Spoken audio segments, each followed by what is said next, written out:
Hi everyone, and you're welcome to Bible Reading Culture. Today we are on Proverbs 31. Hooray! Like it's been a minute, but yeah, we are wrapping everything up together for you now. And so I would just like us to take a brief moment and then thank God for the book of Proverbs, because it is the principle of life. It's the book that emulates wisdom, good manners, moral judgment, wisdom, knowledge, understanding. It's everything that makes life a bit easy, okay? And the book of Proverbs admonishes both men and women. However, people normally quote Proverbs 31 to castigate women. It's like the perfect standard for a godly woman or a godly wife with a noble character. It's like if you don't tick the boxes of the godly 31 woman, you are not indeed a woman of God, okay? However, a lot of men forget and a lot of women forget that King Lemuel's mother wrote the book of Proverbs to admonish him as a son, and from 1 to 9 admonishes men in general, men in leadership positions, men like kings, men like a husband. It's more like a mother advising the son, okay? It's a powerful wisdom for her son to emulate the godly man that he has to be as a king, a man in leadership position. The question is, do men understand that being a husband is a leadership position? Do men understand that if you have decided to get married, you become the head of the home, and you're not only the head of the home, but it comes with what? Deeper responsibilities. Do men understand that role, that when you have your firstborn, you become the first human being to ever communicate with your child? You become an example to that child. Whether you show the child love, safety, protection or not, the child become dependent on you. And so Lemuel's mother wanted him to understand that man must be of moral leadership. Means that men should not waste your strength on destructive things, especially women, or the curiosity of life. I'm saying this because the chapter 1 to 9 beats down current or contemporary debate about how men should live their lives. It also beat down historical values of men, and this is written centuries ago. And it says, do not destroy your life because of women, strange women lurking in the dark looking for women, cheating. These are the reasons why King Lemuel's mother was like, you are going to be a king soon, or you're a king already, but then you should be mindful of women. Women will always be the total destruction of men, or even other destructive things like alcohol, like drinking, because she mentioned that a king or leader should have what? Sobriety. You should not focus on alcohol. You should avoid alcohol so that you can judge fairly. And she also says about justice and advocacy. You should always advocate for the needy, for the poor. You should speak up for the voiceless and defend the rights of the poor ones. And it also encompasses what? Integrity. Good name is better than riches. Also introduces wisdom in leadership. This is for men, but a lot of people don't talk about the Proverbs 1 to 9 for men. They always start from 10 to 31 for women. 10 to 31 for women. And she also admonishes King Lemuel, about a godly woman, like a noble character of a godly wife or a godly woman. And she says that number 1, she should be capable and hardworking. She should have the ability to do what she wants to do, like environmental mastery on what she wants to do, and she should do it diligently. Number 3, generous and wise. She should be kind, be giving. She should take good and intelligent decisions to help the home, the husband, and raise the kids. She should have businesses going on for her, so she doesn't solely have to depend on the husband. And number 3, God-fearing and honored. She should have to be a self-preserved woman who has not slept with many men, or who has not wasted her life in her youthful ages doing the wrong things in life, which now consequences beats down on her. She and her children she would bring up her children in the way of the Lord. She will be a watch over her husband, as in praying for him, offering him advices or suggestions, and that her beauty is not just the outward appearance or adornment, but rather she should have the fear of God in her heart, and she should be truly set apart from other women. Like when you see her, she defines confidence, or she exudes confidence with beauty, with class, like she is just a diligent woman. Anytime you meet her, you can tell that this is a woman of God. Now, I just want us to read the book of Proverbs, and then I'll give my reflection. So Proverbs chapter 31 verses 1 to 31. It says that the saying of King Lemuel, an inspired utterance his mother taught him. Listen, my son, listen, son of my womb, listen, my son, the answer to my prayers. Do not spend your strength on women, or vigor on those who ruin kings. It is not for kings, Lemuel, not for kings to drink wine, not for kings to drink wine, nor for rulers to crave beer, lest they drink and forget what has been decreed, and deprive all the oppressed of their rights. Give not thy strength unto women, nor the ways to that which destroyeth kings. It is not for kings, O Lemuel, it is not for kings to drink wine, nor for princes strong drink, lest they drink and forget the law, and pervert the judgment of any of the afflicted. Give strong drink unto him that is ready to perish, and wine unto those that be of heavy hearts. Okay? Let him drink and forget his poverty, and remember his miseries no more.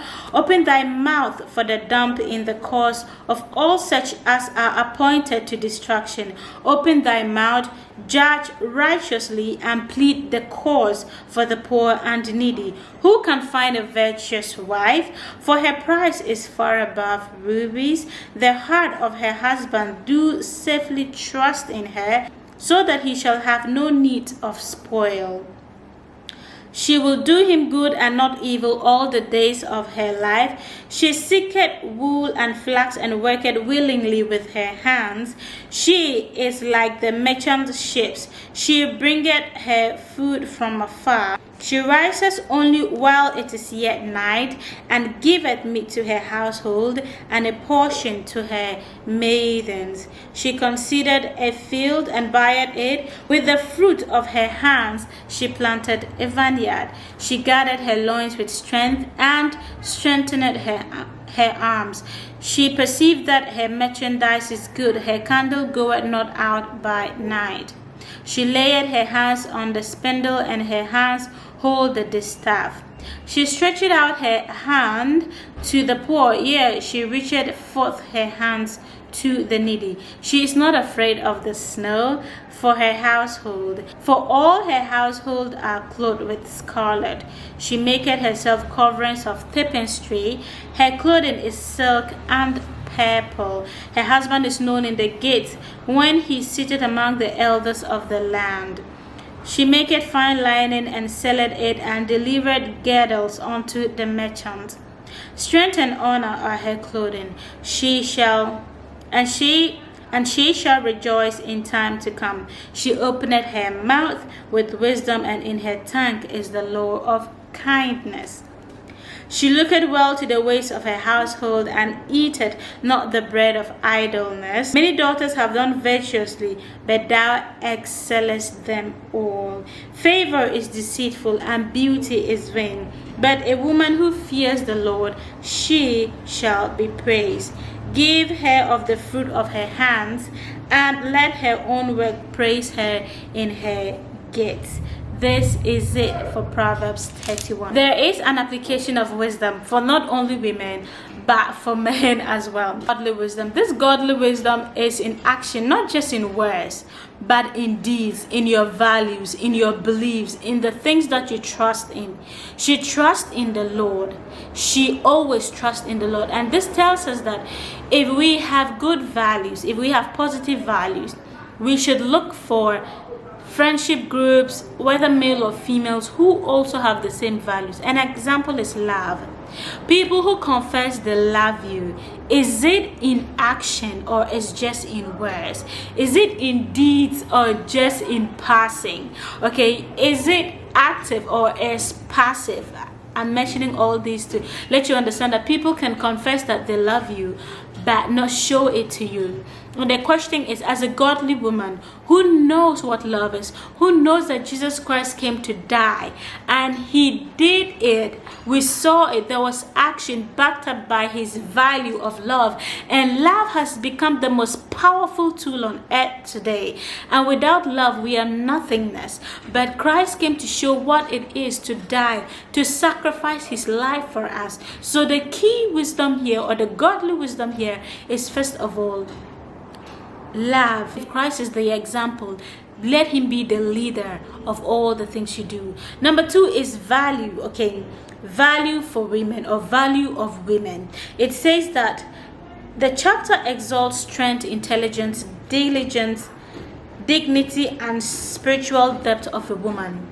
So it gives us a standard, it gives us a godly standard and principle that women should follow. If you're a woman imbued with wisdom, intelligence, strength, and spiritual in depth, and you're looking for a friendship group, or you're looking for a man to marry, look for a man who has this as well, else it leads to what? An incompatibility.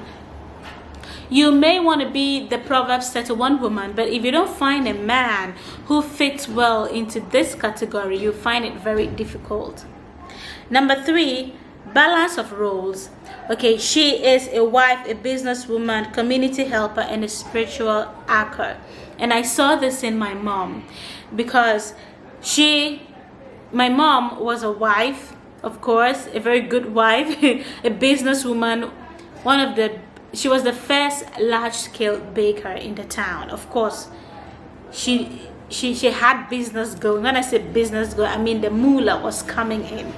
Number 3, a community helper. She would always go around in the church, find single mothers or widows who were not working, who had nothing to do, and train them in bread making so they could be economically independent. And she was a spiritual anchor. She taught us in the way of the Lord. She taught us how to pray. She was an evangelist. She was preaching the word of God. She was a prayer warrior, and she was a God's general. I mean, she was known for the works of God. And it means that if you want to be a Proverbs 31 woman, you should look for a Proverbs 31 man. A man previously described in Proverbs 31, 1-9. He must have leadership skills. He must be what? Virtuous. He must have integrity. He must not let women destroy his life. I'm talking about cheating here. A Proverbs 31 woman cannot be a Proverbs 31 woman if there is not a Proverbs 31 man. It's gonna bring chaosity. Okay, and lastly, fear of the Lord. The most important quality isn't beauty, isn't charm. It says what? Beauty is vain. Okay, let me read it again. It says that favor is deceitful and beauty is vain, but a woman who feareth the Lord, she shall be praised. And this is what I need us to understand, that the reverence for God is the ultimate quality of every godly life, every godly woman or man who is living. You need to reverence God. I heard it somewhere that it's not always about fight and sin, but if you love God so much, the love of God will prevent you from falling into sin. If you are self-preserving, is the man you're about to marry self-preserved? Even after you have married, is he self-preserved? Is he going around throwing his energy to other women, other strange women, little girls, lurking in the dark, doing secretive things, evil things, whilst you are preserving your energy for the home, for the children, for the marriage, for the works of God? Are you able to really preserve your energy and do the things that is best meant to build the family? Is he also being a provider, a protector? Is he also able to lead the home? Can you trust in his decisions? Because sometimes love is about trusting. So can you trust in him? More like Proverbs 31 is a standard for women. It's also a standard used to gauge a man. Is he a man who has time for you? Does he call you? Does he check up on you? Does he provide your needs? Does he meet your needs? I'm talking about the women who are about to get married. Is this man meeting your needs and your wants? Is he there for you? Does he call you and in a week you don't hear from him? Like, is he nonchalant? Like, nowadays, these are the words. Is he nonchalant? Is he emotionally unavailable? Is he too busy for you? What is he busy with? Because love is about energy. If he is not spending it on you, then who or where is he spending that energy? All of these, you need to take them into consideration. You don't have to chase him. You do not have to. You do not have to prove to him that you are the one, because he knows. He knows whether you are the one or not. I want us to use the Bible as a gauge. Unlike men, a lot of people think Proverbs 31 is for women. I want women to accept that, of course, Proverbs 31 is for us, but we will use the same Bible to set our standards for the man we want to marry. Because we cannot be a Proverbs 31 woman for a Proverbs 124 man. It doesn't work like that. It does not work like that. There won't be a happy marriage. So I want us to end here by saying that for women, this is a challenging model for us. It is a different way for us to see life, to strive to be better, to strive to be the Proverbs 31 woman. If we are not yet there, like, we can do better and be that woman. We can understand that this is for us to get to know God more. It's not for us to feel pressured or to feel less of ourselves. What I understand about life as a woman is the more you get closer to God, the more he makes you diligent in the things you want to do. He makes you more competent. If you are not a good woman, he makes you to become a good woman, because he is a good God. And to those who are not perfect, he calls you out of imperfection to make you perfect like he is. He refines you to suit him. He makes sure that he removes your dirty gown and wear on you a spotless gown, whiter than snow. And I always know that if we trust in God and we reverence him and we understand him as who he is, then God will also set us apart from all other women, and he will cause men to pray to get to you. He will let men seek you from him. He becomes your girl dad, and men will have to be like him to have you. And so for the men, it teaches men to honor, to support, and value women for their character, not just their appearance. And this is what men should know, that yes, you may be looking for a beautiful wife, a fair woman, tall, slim, and all of that, but it's not in the appearance, okay? Because what? Beauty is vain. The appearance can deceive you. You should look for a woman who fears the Lord. You should look for a woman who understands what the Bible teaches women of a noble character, of a godly wife, of a godly woman. And you should also support her. God teaches you to honor your woman, to support her, to also keep the integrity of the home safe. You don't do things that will embarrass the family. You don't do things that will cause disgrace to the family. I think I saw it somewhere. Let me read this again for all of you to understand. There's this saying that I pray I marry a man who truly wants to be married. A man who won't be out here embarrassing the family we have built together. I pray I marry an honest, hardworking, and loving man. I pray he has morals, goals, boundaries, and moral integrity. And so this is for men. Take it. And for all, it shows us what? From both men and women, it shows us wisdom. It shows us values, positive values in God. It shows us to be diligent, to be compassionate, to have faith, and for us to be virtuous in all our doing, and to what? Be pure in the way of life. And so this is what I have for the reflection of Proverbs 31. It's good for us to know that God loves us all, whether men or women. There's no Greek, there's no Gentile. All of us, male, female, God loves us the same, and we are his children, and he wants us to be happy all together. There shouldn't be competition. We need each other. There is nothing like men are nothing or women are nothing. It's unfortunate. Sin has made this very bad, and we find it very hard to understand and trust one another. But with God, if we truly reverence God, if we have it in our heart to support one another, to love God and emulate his love like he died on the cross for us, it means that we won't be selfish. We will always put our partner first. We would love, cherish, and respect each other all together the same. We will not really think that one is better than the other. No, we will treat each other the way God treats us both.